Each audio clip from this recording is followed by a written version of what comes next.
This conference will now be recorded. This conference will now be recorded. हमने non cash consideration में एक ही चीज सीखी है कि जिस दिन हम अपनी गुड्स या सर्विसेज ट्रांसफर करेंगे उस दिन की नॉन कैश कंसिडरेशन के ऊपर हम अपना रेवेन्यू रिकॉर्ड कर लेते हैं। तो क्योंकि उसके बाद नॉन कैश कंसिडरेशन के बाद हमने जो चीज सीखी है यार अरे क्वेश्चन था क्या बोल रहा है, काइंडली खामोश रहिए।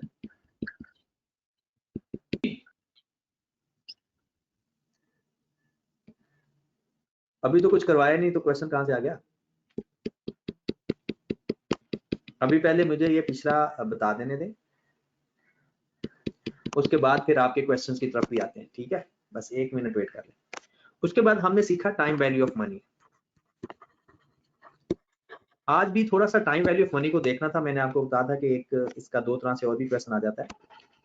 पहले तो हमने सीखा ना स्ट्रेट फॉरवर्ड कि अगर पूरी की पूरी अमाउंट हमें 2 साल पहले मिल जाए या बाद में मिले। फिर हमने कल सीखा पॉइंट इन टाइम और पॉइंट ओवर टाइम से रिलेटेड एक सवाल किया जिसको हमने नाम दिया sale with service agreement. Sale with service agreement, right. फिर हमने एक इसके अंदर भेजा बिल एंड होल्डिंग एग्रीमेंट।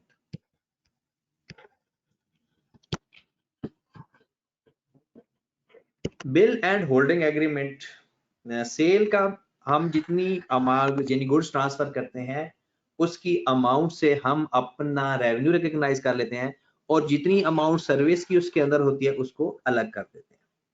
ठीक है, बिल एंड होल्डिंग एग्रीमेंट में क्या पड़ा कि जिस दिन बिल होता है उसी दिन हम रेवेन्यू रिकॉर्ड कर लेते हैं। अगर हम अपनी गुड्स चाहे रिसीव ना ही करें, ट्रांसफर ना भी करें, कि कस्टमर हमें कह देता है कि हमारे बिहाफ के ऊपर अपने पास बिल गुड्स रख ले, तो होल्डिंग एग्रीमेंट के तहत अगर हम उनकी चीजें अपने पास रख लेते हैं तो हम रेवेन्यू के साथ साथ एक रेंटल इनकम की भी एंट्री पास कर रहे होते हैं। आज हमने कुछ इस तरह से भी मिक्स क्वेश्चन देखने हैं। सबसे पहले हम टाइम वैल्यू ऑफ मनी का थोड़ा सा एक चेंज क्वेश्चन देखते हैं। पेपर में भी इस टाइप का क्वेश्चन आया हुआ है, उस क्वेश्चन का जिक्र करते हैं। फिर उसके बाद राइट टू रिटर्न कोशिश करेंगे कि आज हम वो कॉन्सेप्ट डिस्कस करें कि जब हम अपने कस्टमर को एक राइट देते हैं कि वो चीजें हमें वापस कर सकता है। ठीक है, तो वो भी हम देखते हैं। तो सबसे पहले एक क्वेश्चन करते हैं, उसके बाद एक नया कॉन्सेप्ट की तरफ चलते हैं। और हम कह रहा है कि सर ये जो ट्रांजैक्शन प्राइस का आपने फैक्टर बताया है उसमें बिल और होल्ड नहीं, ये ट्रांजैक्शन प्राइस में नहीं है। Bill with holding agreement transaction price के अंदर नहीं आता, ये क्वेश्चन की नेचर है, it is a separate. Sir ठीक है, ये नॉन कैश में से एक क्वेश्चन की सवाल नेचर है। है। जी जी पूछें। सर हमने नॉन कैश में ना जब गुड ट्रांसफर किए थे उस दिन की फेयर वैल्यू से जी हमने लिख लिया था। जब कस्टमर ने हाँ ट्रांसफर की तब भी हमने अपनी फेयर वैल्यू से क्यों लिखा? कस्टमर ने ऐसे ट्रांसफर किया उसकी फेयर वैल्यू से ऐसे डेबिट क्यों नहीं किया था? हैदर भाई, मैंने उस वक्त भी आपको कहा था कि हमने फिर रेवेन्यू रिकॉग्निशन पढ़ रहे हैं, हम एसेट को रिवैल्यू या गुड्स को रिवैल्यू नहीं कर रहे, कि उस वक्त उसकी जो मर्जी फेयर वैल्यू है स्टैंडर्ड हमें कहता है जिस दिन आपने गुड्स ट्रांसफर कर दी उस दिन की फेयर वैल्यू जो आप कंसिडरेशन ले रहे हो ना, उस दिन की फेयर वैल्यू आपका रेवेन्यू है। ये स्टैंडर्ड ने कह दिया है, हम इसके आगे फिर भी बस है। ठीक है, तो हम अपना रेवेन्यू रिकॉर्ड करेंगे। हाँ, अगर कोई नॉन करंट एसेट जैसी चीज है, उसकी नेचर है वो बाद में, वो या इन्वेस्टमेंट प्रॉपर्टी जैसी चीज है, वो आगे फर्दर उसकी अपनी कॉम्प्लिकेशन आ जाती है अपने स्टैंडर्ड के अंदर। लेकिन IFRS 15 के अंदर उसने रेवेन्यू का कहा है तो हम रेवेन्यू उतना ही रिकॉर्ड करेंगे जितनी अमाउंट का उसने हमें कहा है। वो कहा है कि at the date of transfer of goods और सर्विसेज, उस दिन की फेयर वैल्यू जो है उस दिन आपने अपना रेवेन्यू रिकॉर्ड कर लेना। ठीक है, अब क्वेश्चन एक लिखे जरा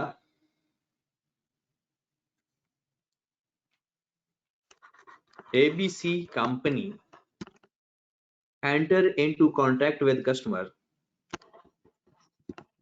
enter into contract with customer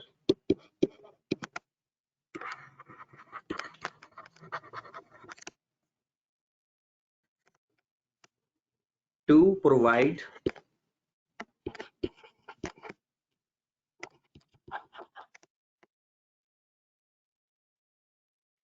computer network service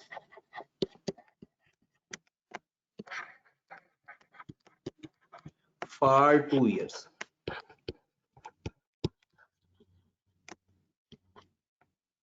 at the rate rupees 200,000 per year.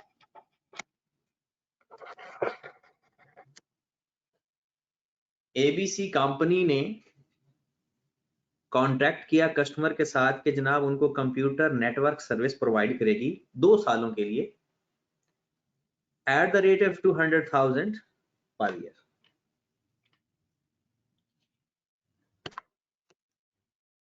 उसके बाद एबीसी कंपनी या there are 2 option for payment, there are 2 option for payments. Payments करने की 2 ऑप्शन दे दी कस्टमर ने या हमने customer को option दे दी। Option number 1 हम कहते हैं कि जनाब आप पेमेंट कर दो, payment rupees 200,000 at the end of each year,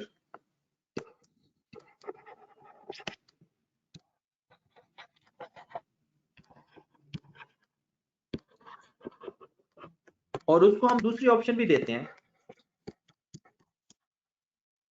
payment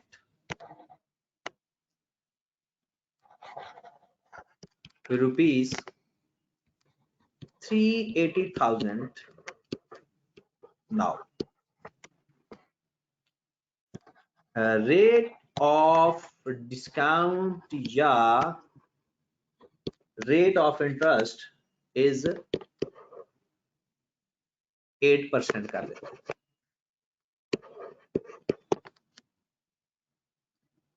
हमारा एक कस्टमर के साथ कॉन्ट्रैक्ट हुआ कि हमने एबीसी कंपनी का कि 2 साल की सर्विस देंगे कंप्यूटर नेटवर्क के लिए, तो उसकी अपडेशन के लिए या व्हाटएवर जो भी है, उसको 2 ऑप्शन दे देते हैं कि पहला साल खत्म होगा हम 2 लाख आपको दे देंगे, फिर अगला साल खत्म होगा हम आपको 2 लाख दे देंगे, या एक और ऑप्शन देते हैं कि जनाब एडवांस में 3,80,000 दे देते हैं। एडवांस में आज ही हम उसको 3,80,000 दे देते हैं। अच्छा, हम ये ऑप्शन 2 में पैसे थोड़े दे रहे हैं, ज्यादा। ऑब्वियसली अगर ऑप्शन 1 है तो हमें 4 लाख देना पड़ेगा दोनों सालों का, और अगर ऑप्शन 2 अवेल करते हैं तो हमें 3,80,000 देना पड़ता है एक ही दफा टोटल। नाउ इन टोटल लिख लो, ये पर ईयर नहीं है।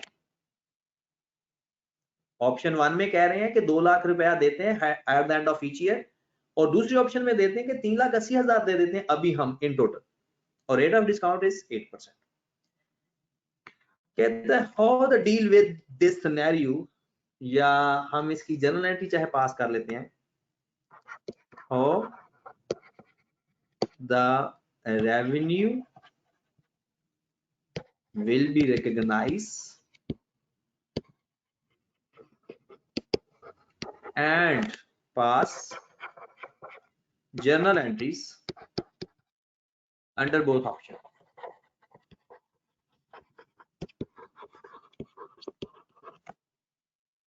राइट, कि रेवेन्यू कैसे रिकॉर्ड करेंगे और दोनों अगर ऑप्शन है तो उसकी एंट्री क्या पास करेंगे। राइट, अब जरा दोबारा क्वेश्चन की तरफ भी आए और फिर दोनों ऑप्शन पे बारी बारी जाते हैं। पहले एक जनरल डिस्कशन करते हैं। सारे थोड़ी सी अटेंशन अपनी काइंडली साथ रखें ताकि आइडियाज एक दूसरे के साथ शेयर कर सकें। आप माइक ऑन करके सवाल कर सकते हो, बशर्ते कि आपके माइक की तरफ से शोर नहीं आना चाहिए। ABC company enter into contract with customer to provide computer network service for 2 years at the rate of 200,000 per year। एक बात याद रखें कि इसमें वो जो स्टेप है वो आप लिख सकते हो। पहला स्टेप क्या होगा? आइडेंटिफाई कॉन्ट्रैक्ट विद कस्टमर, 2 साल की सर्विस प्रोवाइड करनी है। दूसरा एक ही ऑब्लिगेशन है। सेकंड सीरीज है, सीरीज ऑफ डिस्टिंक्ट गुड्स हैं एक तरह की। ट्रांजैक्शन प्राइस इसमें 2 लाख पर ईयर है। एलोकेट करने की जरूरत नहीं है इसमें, क्योंकि एक ही परफॉर्मेंस ऑब्लिगेशन। रेवेन्यू कैसे रिकॉर्ड करेंगे? हर साल 2 लाख रेवेन्यू रिकॉर्ड करेंगे एज द सर्विस प्रोवाइड। हर साल 2 लाख का रेवेन्यू बन रहा है हमारा, हर साल 2 लाख का रेवेन्यू बन रहा है। अब इन दोनों ऑप्शन को पहले जनरल डिस्कशन करते हैं, फिर इसकी एंट्रीज की तरफ आते हैं।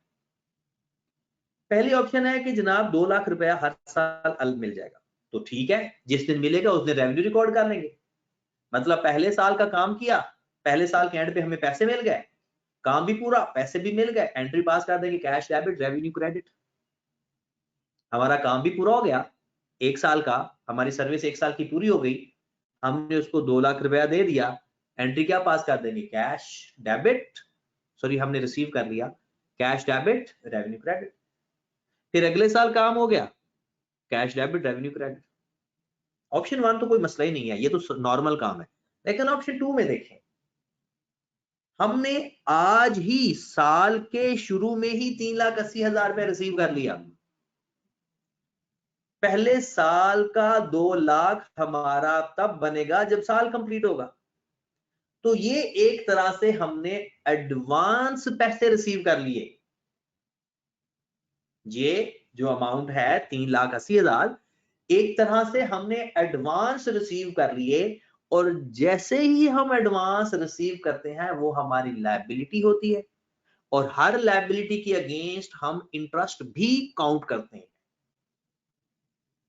यहां पर एक बहुत इंटरेस्टिंग चीज है जो बाकी क्वेश्चन में नहीं थी। 1 साल जब गुजर गया, 1 साल जब कंप्लीट हो गया, तो 2 लाख का तो काम हो गया। ये हम 2 साल के एंड में रेवेन्यू नहीं रिकॉर्ड करेंगे, बल्कि 1 साल का रेवेन्यू 1 साल बाद, फिर दूसरे साल का रेवेन्यू दूसरे साल बाद हम रिकॉग्नाइज कर लेंगे। हल्का सा touch time value of money का है, और बाकी नॉर्मल सवाल है। ऑप्शन 1 पे आते हैं। सवाल में मैं सारे स्टेप नहीं लिखने लगा, जनरल एंट्रीज पास करने लगा हूं। सिर्फ जनरल एंट्रीज में मैं ईयर 1 के स्टार्ट में,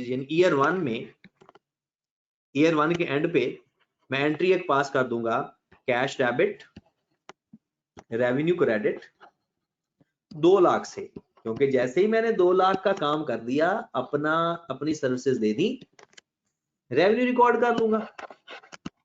ये ऑप्शन नंबर 1 पे मैं हूं। फिर ईयर 2 के एंड पे मेरा काम पूरा हो गया, एंट्री पास कर दूंगा, कैश डेबिट रेवेन्यू क्रेडिट। दूसरे साल के एंड पे भी मेरा काम हो गया और मुझे पैसे मिल गए, कैश डेबिट रेवेन्यू क्रेडिट। इसमें मैंने कोई ना एडवांस पैसे लिए, ना मैंने कोई डिले पैसे लिए, ना एडवांस में लिए ना लेट लिए, तो इसलिए मेरे पास डायरेक्ट एंट्री पास होते हैं। बट ऑप्शन 2 इंटरेस्टिंग है, ये जरा ध्यान से सुनिएगा प्लीज। और ये अब सारे लेक्चर्स वैसे ही समझ लग जाएंगे अगर सीक्वेंस से हम सुनते जाएंगे। ऑप्शन 2 थोड़ा सा इंटरेस्टिंग है। ऑप्शन 2 के अंदर उसने हमें पैसे आज ही दे दिए, मतलब ईयर 1 के स्टार्ट में ही पैसे हमने रिसीव कर लिए। उस सर्विसेज तो हमने देनी है जब साल पूरा होगा, हमारा वो नेटवर्क की सर्विसेज कंप्लीट होंगी, तब हम अपना रेवेन्यू रिकॉर्ड करेंगे। तो अगर हमने साल के शुरू में पैसे ले लिए तो हम एक एंट्री पास कर देंगे, cash debit contract liability credit या एडवांस लायबिलिटी क्रेडिट। कितने पैसे रिसीव कर लिए आपने? 380,000।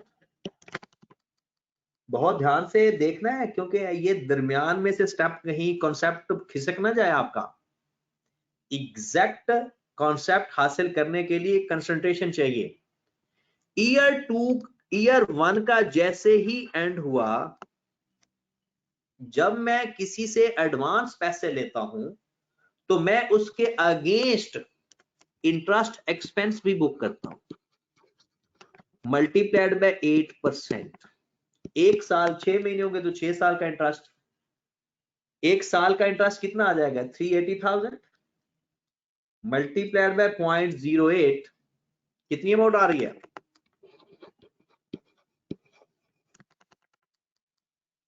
एंट्री क्या बनेगी इसकी?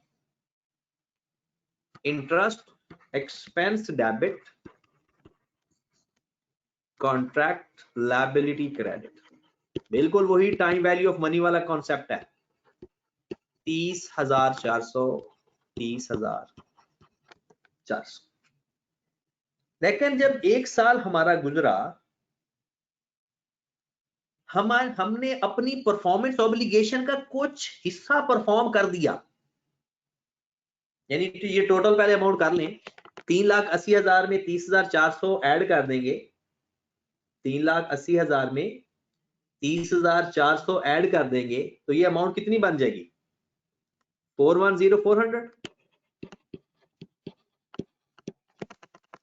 अगर ये पिछला टाइम वैल्यू ऑफ मनी वाला सवाल होता तो हम इसके ऊपर इंटरेस्ट लगते, लेकिन यहां पर ईयर 1 के एंड पे हमारा कुछ रेवेन्यू बन गया।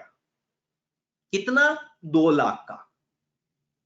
हमने 2 लाख की परफॉर्मेंस अपनी कंप्लीट कर ली है। हमने 2 लाख की परफॉर्मेंस अपनी कंप्लीट कर ली है, तो मेरे भाई मैं 2 लाख रेवेन्यू रिकॉग्नाइज कर सकता हूं ना। एक साल कंप्लीट हुआ जी। तो 2 लाख वाली बात तो पहली ऑप्शन में थी, यहाँ पे कहां से आ रहा 2 लाख? हाँ, आपने ऑप्शन पे जाएं, आप सवाल पे जाएं। हमारा एग्रीमेंट था कि हर साल का 2 लाख रुपए के ऊपर आप हमें काम कर देंगे। ओके, अब एक ऑप्शन थी कि जनाब आपका पूरा साल कंप्लीट हो जाएगा, आप काम कर दोगे, हम आपको 2 लाख दे देंगे, फिर अगले साल भी 2 लाख दे देंगे। इसका मतलब है जो सर्विस का रेवेन्यू है वो 2 लाख ही है। जो कंप्यूटर सर्विस का हमने प्रोवाइड करनी है ना सर्विस, उसका रेवेन्यू 2 लाख है। तो और ऑप्शन आई कि जनाब ऐसा करो 3,80,000 पूरे ही दे दो पहले ही, यानी 20,000 का हम आपको मार्जिन दे देते हैं अगर हम एडवांस दे दोगे। तो अब जब एक साल गुजरेगा, एक साल गुजरने के बाद आपका एक साल की सर्विस पूरी हो गई तो क्या आपने उसका रेवेन्यू रिकॉर्ड नहीं करना? वो एक गोल्ड थी जो आफ्टर 2 ईयर, जब 2 साल के बाद रेवेन्यू रिकॉर्ड होना था, लेकिन आपने एक साल के बाद आपकी एक साल की सर्विस पूरी और उसकी कीमत थी 2 लाख। ओके होगी बात? तो मेरे भाई आपने करना क्या है कि आपने 2 साल की कॉन्ट्रैक्ट लायबिलिटी कम कर दोगे, एक साल की सॉरी 2 लाख डेबिट कर दोगे कॉन्ट्रैक्ट लायबिलिटी, और अपना रेवेन्यू क्रेडिट कर दोगे 2 लाख से, क्योंकि 2 लाख का काम आपका हो चुका है। और अब यहां से भी 2 लाख माइनस कर दोगे, क्योंकि अब आपका जो फर्दर इंटरेस्ट बनेगा वो 2,10,400 के ऊपर 8% आएगा, पूरे 4,10,000 के ऊपर नहीं आएगा। जितना काम हम अपना परफॉर्म कर देंगे उतने की लायबिलिटी कम कर देंगे अपनी। तो हमने अपनी कॉन्ट्रैक्ट लायबिलिटी से भी 2 लाख माइनस कर दिया और अपना वही 2 लाख का रेवेन्यू रिकॉग्नाइज कर दिया। ये था ईयर 1 का एंड। ईयर 2 के एंड पे, ईयर 2 के एंड पे एक तो हम अपना इंटरेस्ट बुक करेंगे। इंटरेस्ट कितना बुक करेंगे? 8%। 2,10,400 का 8%। अब क्योंकि हमारे ऊपर जो लायबिलिटी है वो 2,10,000 है, पूरी 4 लाख नहीं है। 16,832 रुपए हमारा, क्योंकि हम किसी का एडवांस में पैसा लेकर बैठे हैं, उसके ऊपर इंटरेस्ट बुक कर देते हैं। Interest expense debit contract liability credit.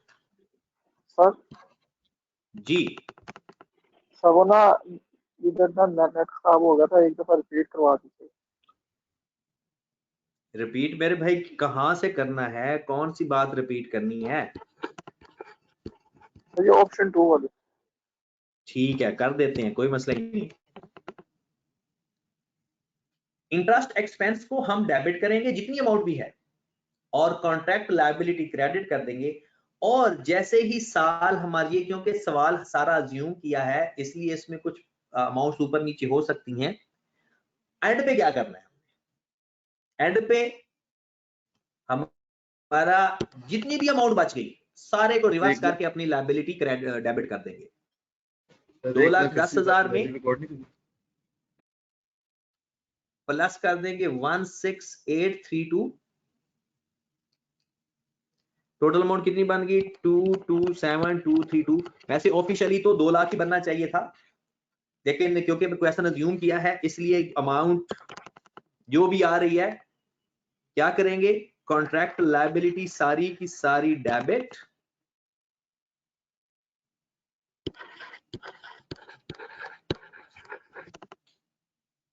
और रेवेन्यू क्रेडिट।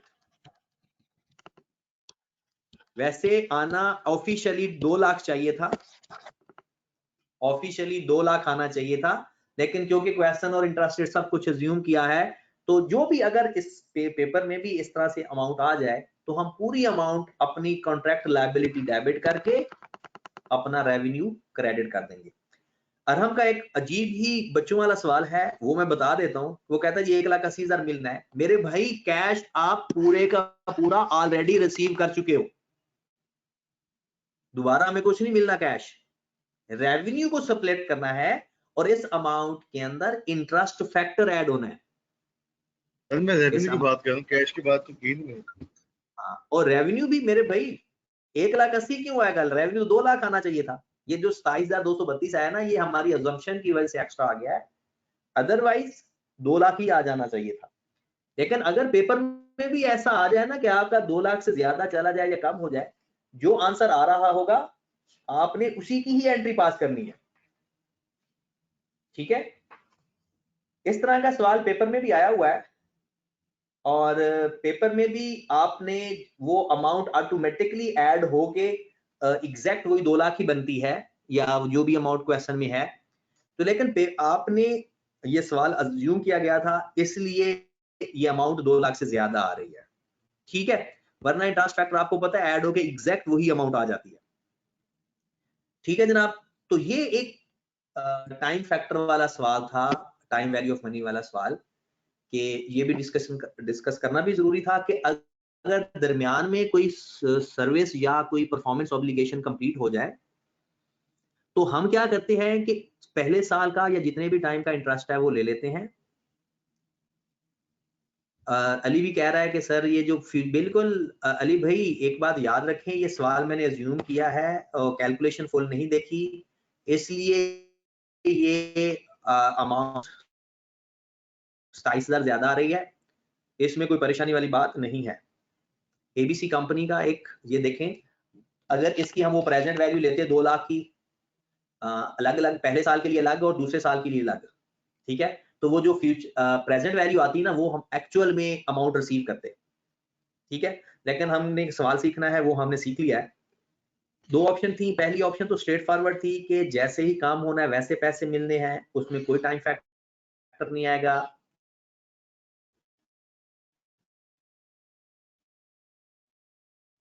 दूसरा सवाल था कि 3,80,000 अभी ले लेते हैं, तो जब हम एडवांस में पैसे लेते हैं उसका इंटरेस्ट एक्सपेंस भी रिकॉर्ड करते हैं, जब हम एडवांस लेते हैं तो उसका इंटरेस्ट एक्सपेंस भी रिकॉर्ड करते हैं। फिर हमारा 2 लाख का काम हो चुका था, तो हमने ये हमारी टोटल लायबिलिटी बन गई थी। जैसे ही 2 लाख का काम हो गया हमने अपनी लायबिलिटी डेबिट कर दी और उतनी अमाउंट से रेवेन्यू क्रेडिट कर दिया। ठीक है, बाकी हमारे पास ये पैसे बच गए, इसके ऊपर फर्दर हमने 8% का इंटरेस्ट लिया। ठीक है, वो अमाउंट आ गई 16,832। हमने इसमें ऐड करके पता किया कि टोटल अमाउंट ये बन गई। ठीक है, हमने अपना इंटरेस्ट एक्सपेंस को कॉन्ट्रैक्ट लायबिलिटी के साथ डील कर लिया और बाद में जितनी भी हमने लायबिलिटी क्रिएट की सारी की सारी डेबिट करके, क्योंकि 2 साल पूरे हो गए, अपना रेवेन्यू क्रेडिट कर देंगे। ओके होगी बात?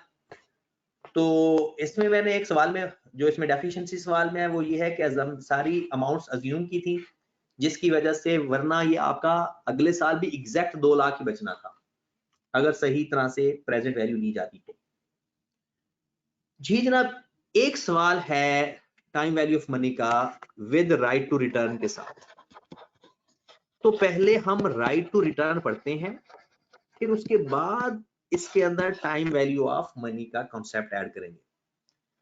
टाइम भी हमारे पास थोड़ा है और हमने कॉन्सेप्ट भी बड़ा कमाल है, बहुत कमाल का कॉन्सेप्ट है और पेपर में भी आई थिंक इस सवाल को डिस्कस किया गया है। Right to return the asset मतलब इससे पहले सवाल था उसका सर, टाइम वैल्यू मनी इसकी था heading. Time value of money, बिल्कुल टाइम वैल्यू ऑफ मनी था, लेकिन उसमें दरमियान में कुछ सर्विस परफॉर्म हो गई थी, वो बिल्कुल टाइम वैल्यू ऑफ मनी का ही सवाल था।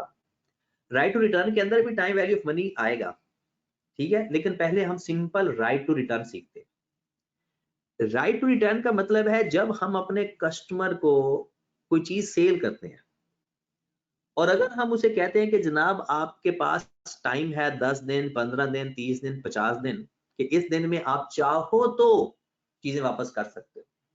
आपने देखा होगा मेडिकल स्टोर में जब हमारे पास वो इनवाइस आती है उसके नीचे लिखा होता है कि आप विद इन 7 डेज या विद इन 15 डेज आप अपनी प्रोडक्ट वापस कर सकते हो। तो अकाउंटिंग के अंदर हम क्या करते हैं कि अगर हम किसी को राइट टू रिटर्न देते हैं तो अकाउंटिंग में how the revenue will be recognise, उसके लिए हम कहते हैं कि एक प्रोबेबिलिटी या एस्टिमेशन चलता है। हम दोनों तरह से करते हैं सवाल, ठीक है, दोनों तरह से सवाल करते हैं। तो दुआ करें कि क्वेश्चन आपको समझ भी लग जाए और टाइम के अंदर कंप्लीट भी हो जाए, क्योंकि टाइम के अंदर कंप्लीट होना जरूरी है,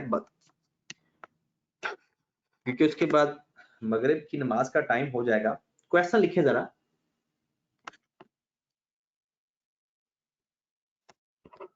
XYZ company sold goods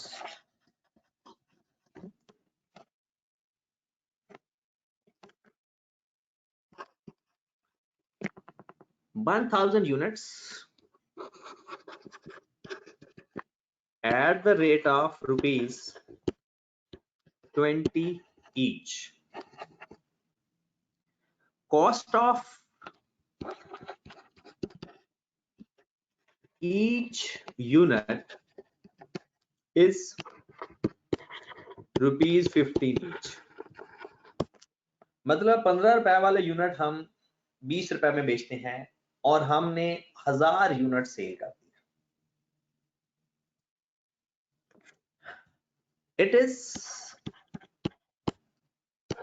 common policy of the company is allowed to customer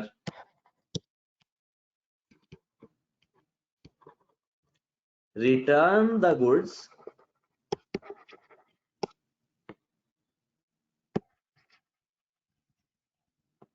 within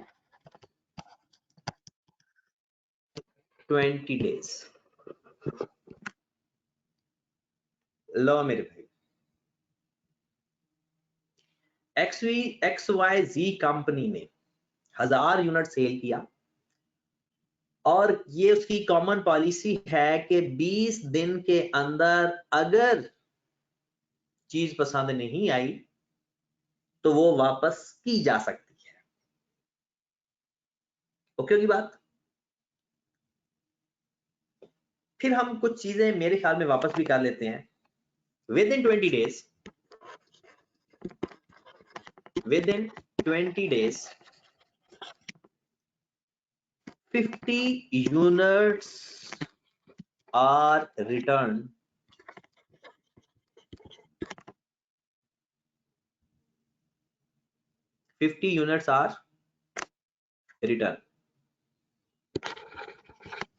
by customers। ये सवाल का हिस्सा ही है। रिक्वायरमेंट लिखें how the revenue will be recognized, how the revenue will be recognized under both option.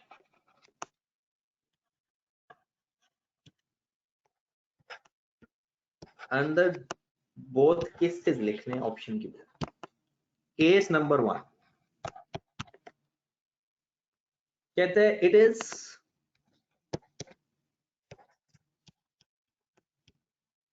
past experience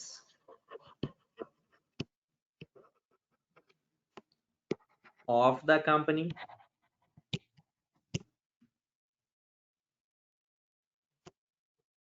that company का past experience है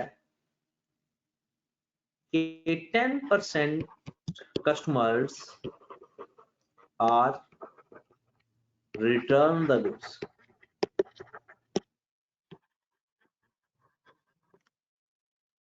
कि company का पास्ट एक्सपीरियंस है कि 10% कस्टमर चीजें वापस कर देते हैं. तो फिर अकाउंटिंग क्या होगी? Case number 2, there is no past experience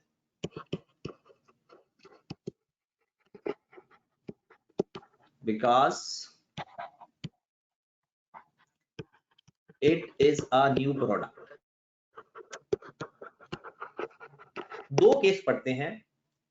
एक केस के कंपनी का एक्सपीरियंस है कि 10% चीजें वापस हो जाती हैं या 20% हो जाती हैं या 50% हो जाती हैं, और दूसरा केस कंपनी का कोई एक्सपीरियंस ही नहीं है कि पहले, क्योंकि चीज नहीं है, अभी पहले साल बेची है या दूसरा साल है अभी बेचते हुए, तो हमें कोई एक्सपीरियंस नहीं है कि कितनी चीजें वापस आने के चांसेस हैं. बहुत इंटरेस्टिंग है सवाल ये.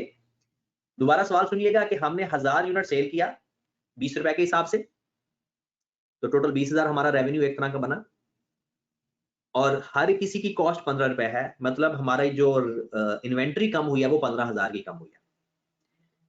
कहता है कि पॉलिसी है कि 20 दिन के अंदर अगर चीजें वापस कर सकते हो तो कर लेना, और 20 दिन के अंदर हमने देखा कि 50 यूनिट वापस भी हुए हैं.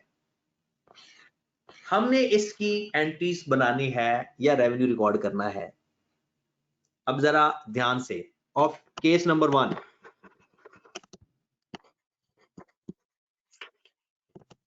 कहता है कि जनाब पास्ट एक्सपीरियंस है,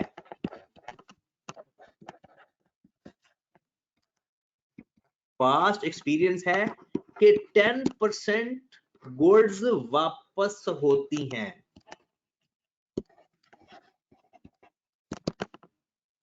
पास्ट एक्सपीरियंस है कि 10% गुड्स वापस होती हैं. स्टैंडर्ड हमें कहता है कि अब 10% रेवेन्यू के ऊपर तो डाउट आ गया, बाकी आपका रेवेन्यू है, लेकिन 10% की हद तक डाउटफुल है, तो उसका रेवेन्यू रिकॉर्ड ना करो जब तक के 20 दिन गुजर ना जाए. कि अगर गुड्स रिटर्न के चांसेस हैं तो जितने परसेंट चांसेस हैं और जिस टाइम के लिए हैं उस टाइम तक आपने रेवेन्यू रिकॉर्ड नहीं करना. हाँ, उसमें अगर यूनिट वापस हो जाए तो वो तो सेल रिटर्न की सीधी सीधी एंट्री पास करेंगे, और अगर यूनिट वापस नहीं होते तो पूरा रेवेन्यू बना लेंगे. अब हम एंट्री क्या पास करेंगे, जरा ध्यान से चीज देखनी है. सबसे पहली एंट्री हम पास करेंगे, चाहे आपका कैश, चाहे आपने पूरा रिसीव कर लिया या उधार पे चीज दे दी, इसमें कोई मसला नहीं है. चाहे आपने पूरा कैश रिसीव कर लिया, चाहे आपने उधार पे दिया, वो तो अकाउंट रिसीवेबल या कैश की बात होगी. अकाउंट रिसीवेबल या कैश की बात होगी. ओके होगी बात? चलें जी, तो हम एंट्री क्या पास करेंगे? पहली एंट्री क्या पास होगी केस नंबर 1 में? कैश या account receivable debit, revenue credit, refund liability credit. Refund liability भी लिख सकते हो, कॉन्ट्रैक्ट लायबिलिटी भी लिख सकते हो। रिफंड इसलिए लिखा है क्योंकि वो हमने, हो सकता है कस्टमर चीजें वापस कर दे। 20,000 डेबिट करेंगे,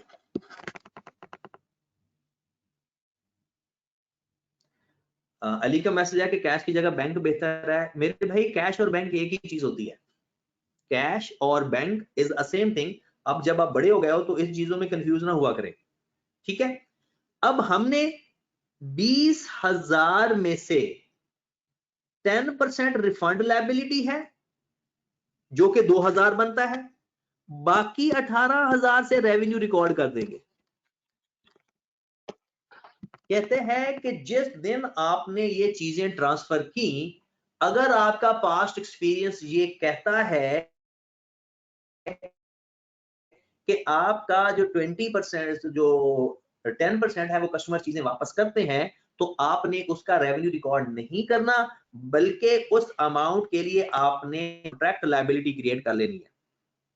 और साथ एक और भी एंट्री पास करेंगे, कॉस्ट ऑफ सेल की।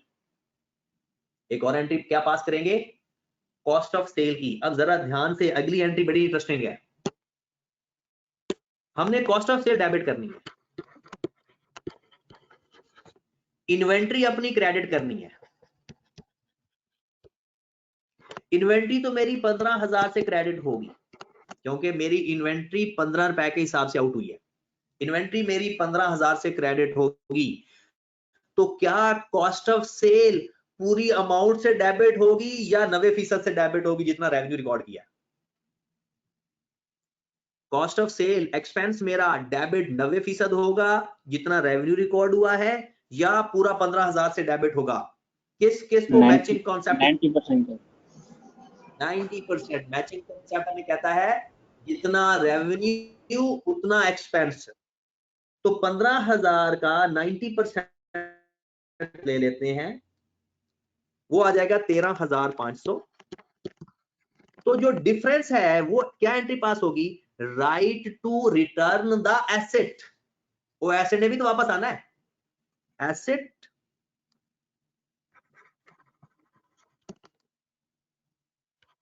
Right to return the asset लिख लें,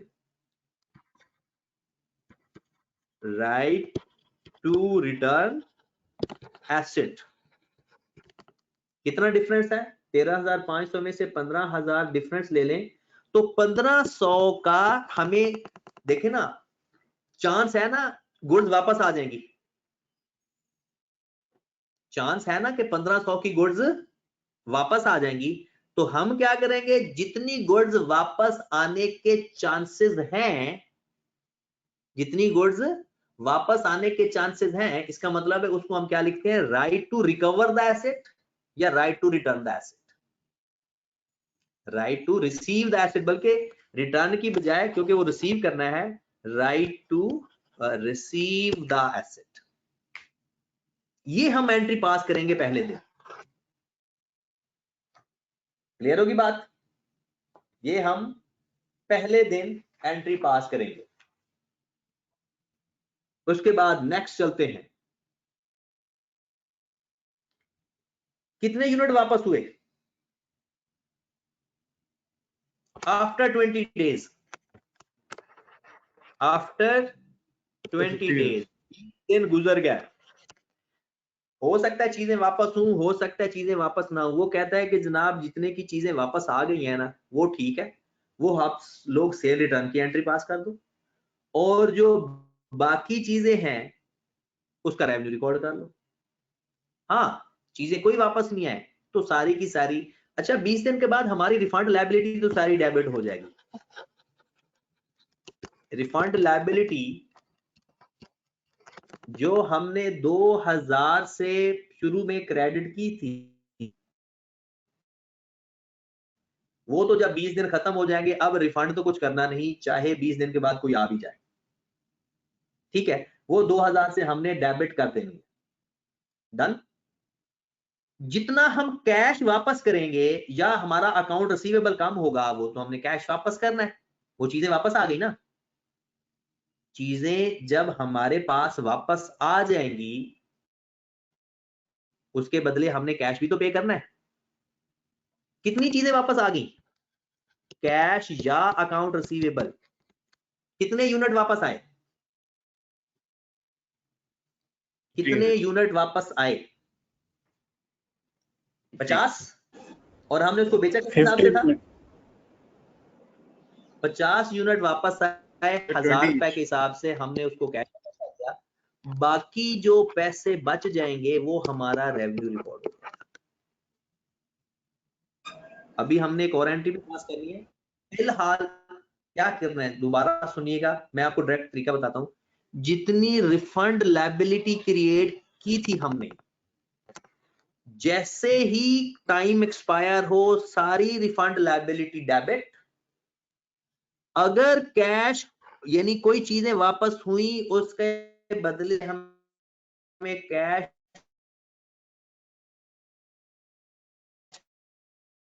देना पड़ा या अपने एसेट कम करने पड़े वो कम कर देंगे। बाकी जो अमाउंट बचेगी, अब अगर कोई बंदा आया भी सही ना तो हमने चीजें वापस नहीं लेनी। वो कहता है जितना भी पैसा बच गया वो अब सारे का सारा आपका रेवेन्यू है क्योंकि 20 डेज एक्सपायर हो गए। दोबारा सुनिएगा, अभी एक दफा मुझे पूरी एंट्री पास करने दें, फिर उसके बाद आखिरी एंट्री भी पास करने दें। अब फिर हमने दोबारा से जो बच गई थी कॉस्ट ऑफ सेल डेबिट कर देंगे। जितनी इन्वेंट्री वापस आ गई इन्वेंट्री डेबिट कर देंगे। और आपने जो लिखा था ना right to recover the asset या right to receive the asset, right to receive the asset वो क्रेडिट कर देंगे। उसकी वजह क्योंकि अब हमें वापस एसेट नहीं मिलना। अब जरा गौर फरमाएं, आपने राइट टू रिकवर एसेट कितने से डेबिट किया हुआ था? 1500 से क्रेडिट कर दें क्योंकि अब वो 20 डेज एक्सपायर हो गए। उसमें से 1000 रुपए की इन्वेंट्री कितनी वापस आई थी? 1000 की तो नहीं, उसकी कॉस्ट लिखेंगे ना।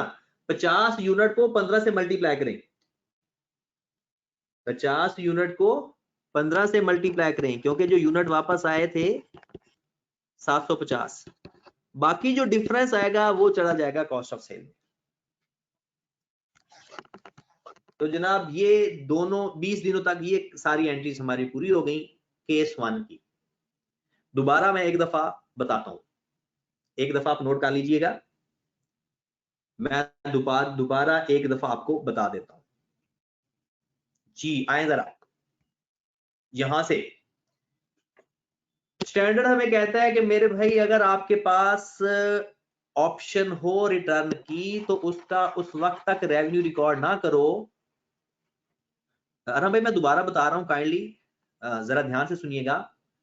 स्टैंडर्ड हमें कहता है कि अगर आपका एक्सपीरियंस है कि चीजें वापस होनी है तो तब तक उतना रेवेन्यू रिकॉर्ड ना करो बल्कि उसको किस अमाउंट से रिकॉर्ड कर लो? रिफंड लायबिलिटी के नाम से। हमारा कैश डेबिट हो गया या अकाउंट रिसीवेबल डेबिट, और जितने की रिफंड लायबिलिटी नहीं है वो हम कर देंगे रेवेन्यू, और जितनी रिफंड है उसको लिख देंगे रिफंड लायबिलिटी। यहां तक बात सबकी ओके है? यहां तक टिक करो। डन। फिर अगली बात पे, साथ ही जितनी हमारी इन्वेंट्री की अगर इंफॉर्मेशन गिवन है, नहीं गिवन तो ये एंट्री पास नहीं करेंगे।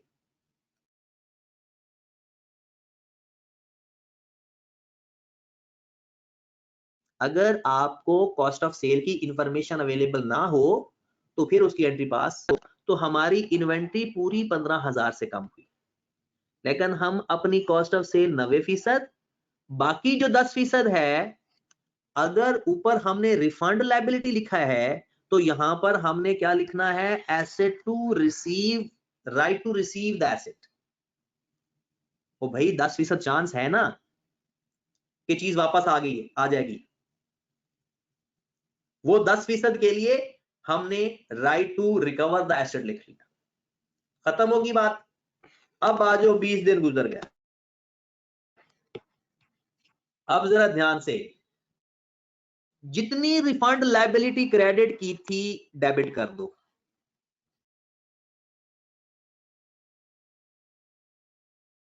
है उसमें से अगर कोई रिटर्न हुई तो कैश देना पड़ेगा, ये रिसीवेबल कम करने पड़ेंगे। अगर रिटर्न हुआ है, अगर रिटर्न हुआ है तो हम उसको कैश दे देंगे, और बाकी जो डिफरेंस आएगा, क्योंकि अब टाइम एक्सपायर हो गया है, तो अब बाकी जितने भी पैसे बचेंगे सारे का रेवेन्यू रिकॉर्ड हो जाएगा। बाकी अगर सारी रिटर्न हो जाती तो सारी रिटर्न लिख देते, सारा कैश वापस कर देते, लेकिन रिफंड लायबिलिटी खत्म जरूर करनी है।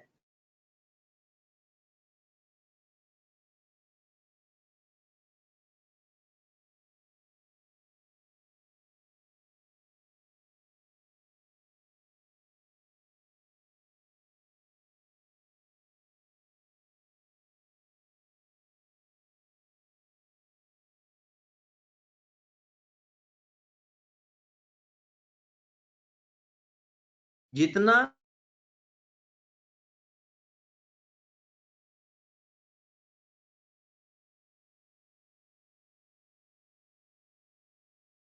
आपकी आवाज नहीं आ रही।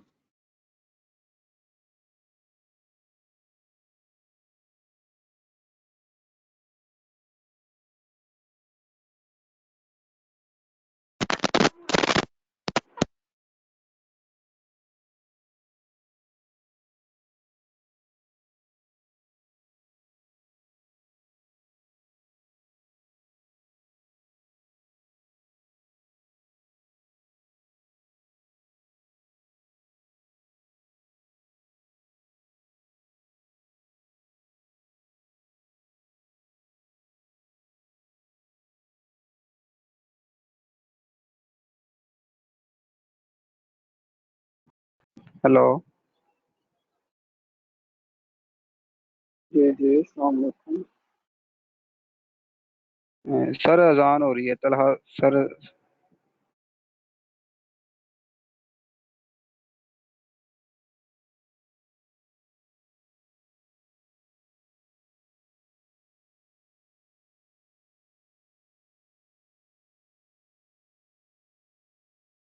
सर कोई इशारा दे दें सर, हम क्लास से आउट हो जाए।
जी मेरे भाई, थोड़ा सा नेटवर्क का इशू हो गया था, इसलिए आवाज नहीं आ रही होगी।